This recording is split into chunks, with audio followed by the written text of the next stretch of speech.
Have you ever felt like you're just going through the motions? You're just going through the motions. You wake up, you go to work or school, you eat, you sleep, and then you do it all over again. The days bleed into weeks, and the weeks into months. On paper, everything might look fine. You might have a decent job, a loving family, good grades. But deep down, there's this quiet, nagging feeling. It's a whisper that asks, "Is this it? Is this all there is?" It's the feeling of being a passenger in your own life, watching the scenery pass by without really knowing the destination. I remember a time, not too long ago, when I felt completely adrift. I was standing in a crowded grocery store on a Tuesday evening. The fluorescent lights buzzed overhead. People were rushing around me, their carts filled with the ingredients for their lives. In that moment, I felt a profound sense of emptiness. I looked at my own cart. Milk, bread, eggs, the basics. It felt like a metaphor for my life. Just the basics. No spice, no flavor, no special ingredient. I was surrounded by people, yet I had never felt more alone. The question echoed in my mind, what am I even doing here? That feeling of being lost isn't just uncomfortable. It can be paralyzing. It steals your motivation and your joy. You scroll through social media and see everyone else living vibrant, purposeful lives. Your own world feels more gray by comparison. You wonder if you missed a memo, if everyone else was handed a life manual at birth that you never received. This feeling isn't a sign you're broken. It's a sign you're human. It's a signal from deep within that you're ready for something more. The good news, this feeling is not your final destination. It's a starting point. That question, what is my purpose, isn't meant to haunt you. It's meant to guide you. Purpose is the engine that drives us. It's the reason we get out of bed with energy, not just because we have to, but because we want to. It turns a life of simply existing into a life of truly living. And finding it is not a magical quest for a chosen few. It's a practical, achievable journey anyone, including you, can begin today.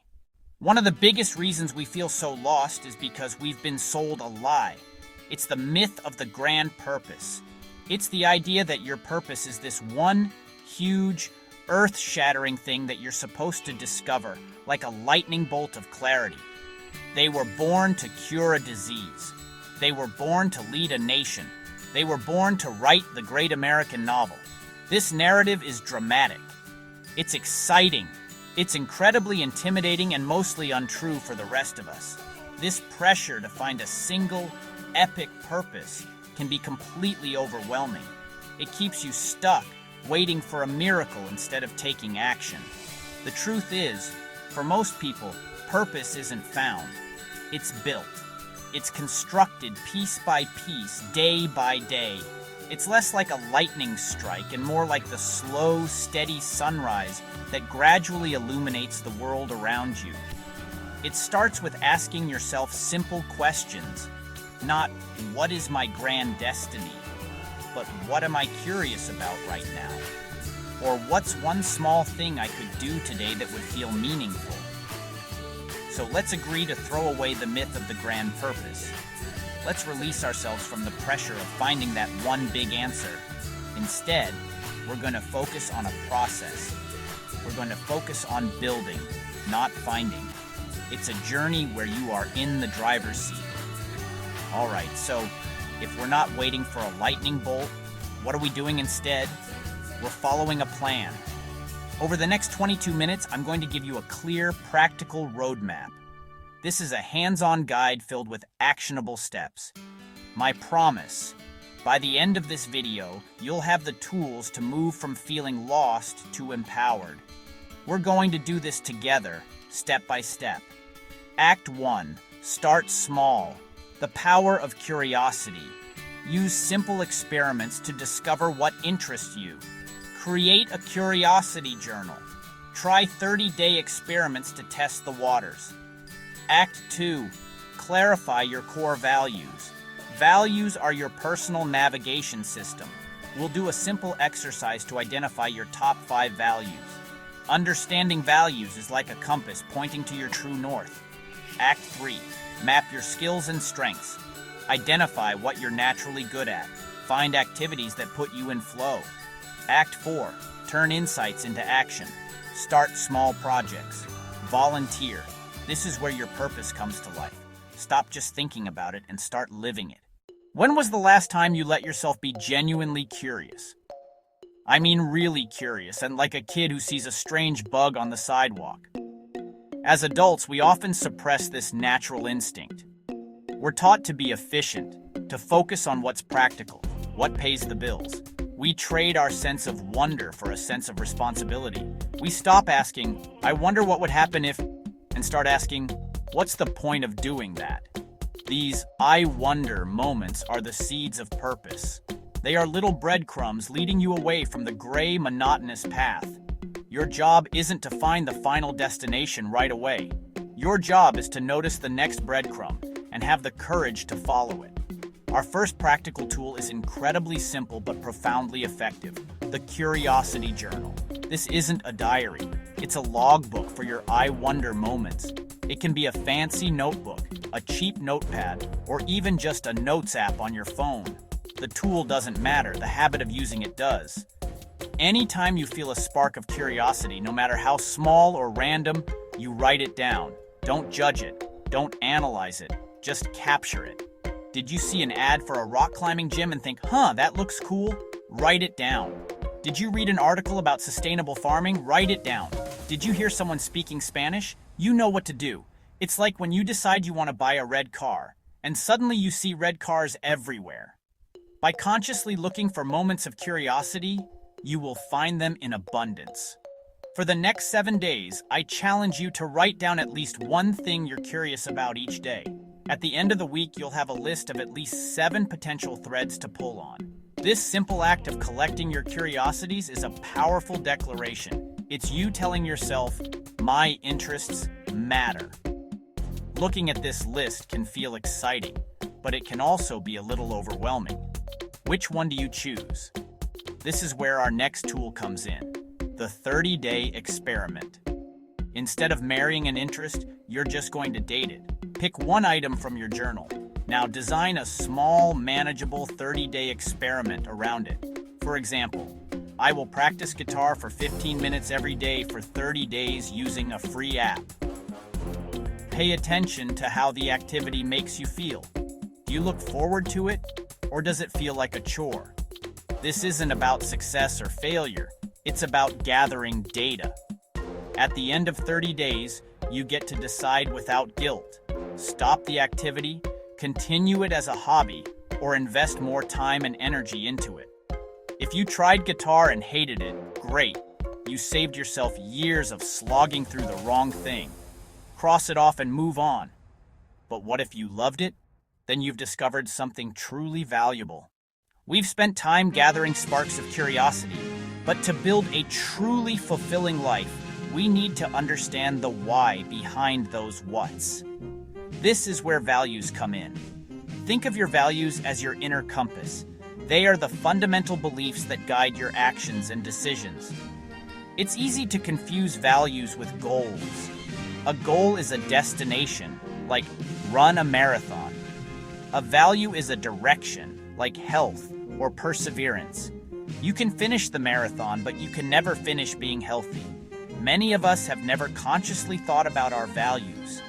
We absorb them from our family, culture, friends, and society, without ever questioning if they are truly our own. We might be chasing a value of wealth because society tells us it's important, while our authentic inner value is actually creativity. This mismatch is a major source of that feeling of being adrift. Taking the time to clarify your values is one of the most powerful things you can do. It provides a filter through which you can make choices, big and small. All right, let's get practical. We're going to do a simple exercise. We'll call it the value sort. Read through a list of common values. Don't overthink it, just react. Create 3 piles. Yes, this is definitely me, maybe, and not important to me. Once you have your 3 piles, disregard the second and third. We are only interested in that first pile, the definitely me pile. Now look over your short list and see if you can group any of the words together. Try to condense your list down to about 10 core values. This next step is about ranking your values to identify your top 5. To make it easier, compare them 2 at a time. Ask yourself, if I could only live a life guided by one of these, which would it be? Continue this tournament until a clear hierarchy emerges. Once you have your top 5 ranked, take time to reflect on each one. For each value, write a short sentence defining what it means to you. Make these values your own. This final ranked list is your inner compass. Keep this list where you can see it regularly. They become the standard for measuring opportunities and for guiding your actions. So far, we've explored what you're curious about and what you value. Now it's time to add the how. This is where we talk about your skills and strengths. Grab a piece of paper and create 3 columns: hard skills, soft skills, and hidden strengths. Hard skills are your teachable technical abilities, the kinds of things you'd put on a resume. Think software you know, languages you speak, specific techniques you've learned. Soft skills are your interpersonal skills and character traits. How you relate to others. Are you a good communicator? Patient? A natural leader? Hidden strengths are talents you might not even recognize in yourself. What do friends always come to you for? What do you do effortlessly that others find difficult? Let's connect this to the state of flow. That magical state where you're completely absorbed, you lose track of time, and you are fully merged with the activity. Flow happens when the task is challenging, but not overwhelming, and you have the skills to meet it. It's the sweet spot where your skills are stretched just enough. Look back and identify your flow moments. What were you doing? Designing a presentation, deep in a complex spreadsheet, having a deep conversation. Make a list. Now, compare this list with your skills inventory. Do you see the connection?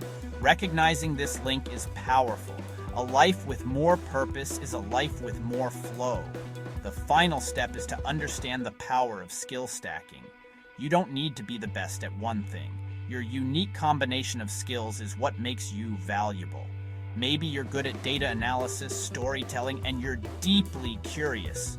You could be someone who analyzes data, finds the human stories in the numbers, and communicates them compellingly. Play with this idea. Take your top skills and map the intersections. This helps you brainstorm roles and projects that fit your unique profile. When you find the path at the intersection of your interests, your values, and your unique stack of skills, you've hit the jackpot. This is where purpose lives. We have all this amazing data, but right now, it's all theory. And theory alone doesn't change your life. We have to move from reflection to action. The best way to start is with small projects. We're going to design a simple, 4-week mini project. It's long enough to get a real feel for something, but short enough that it doesn't feel like a lifelong commitment. Let's say your exploration revealed a value of growth, a skill in teaching, and a curiosity about personal finance. Your project? Create a simple budget template and teach 3 friends how to use it over the next 4 weeks. Involving others does 2 things. First, it creates accountability. Second, it gives you invaluable feedback. Purpose is a dialogue, not a monologue. One of the most powerful paths to purpose is the act of service. Shifting your perspective from what can I get to what can I give can radically transform your life. If you take one thing away from this act, let it be this. Action creates clarity. We think we need a perfect plan before we act. That's a trap. Think of it like driving at night. Your headlights only show the next 200 feet. You don't wait until you see the whole route. You drive forward. Action leads to clarity. Clarity boosts confidence. Confidence fuels more action. This is the momentum machine. You are no longer a passenger. You are the driver. We have covered a massive amount of ground. We started feeling lost, and now we have a roadmap. Curiosity, values, skills, and action. This roadmap is not a one-time fix. It's a cycle you return to as you grow and change. The goal is progress, not perfection. So let's make the first step incredibly simple. Here are 3 things you can do today. 1. Get your curiosity journal and write one thing in it. 2. Send one text asking for feedback on your strengths. 3. Schedule 1 hour in your calendar this week for purpose time. You have the tools. You have the map. You are ready. Start now.